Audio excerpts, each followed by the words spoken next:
The reason we made that recommendation is because we looked at, businesses in that space and we're like, we think you're mispriced. Some people might be like, how could you raise prices and close more? Well, let me explain. There's two scenarios where this could be true. One is something called a Veblen good, which in economic terms is usually like a high-end luxury item. So like a Rolex, sometimes if something goes up in price, it becomes more sought after. That's not what happens for Corey, because he's in the other bucket, right? No one's like bragging at their Rotary Club about how much they spent on their HVAC.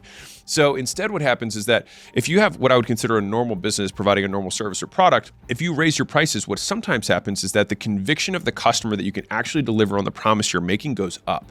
And so on the value equation, which I'll talk about in this book, it actually increases the perceived likelihood of achievement. So by raising the price, we actually increase the value.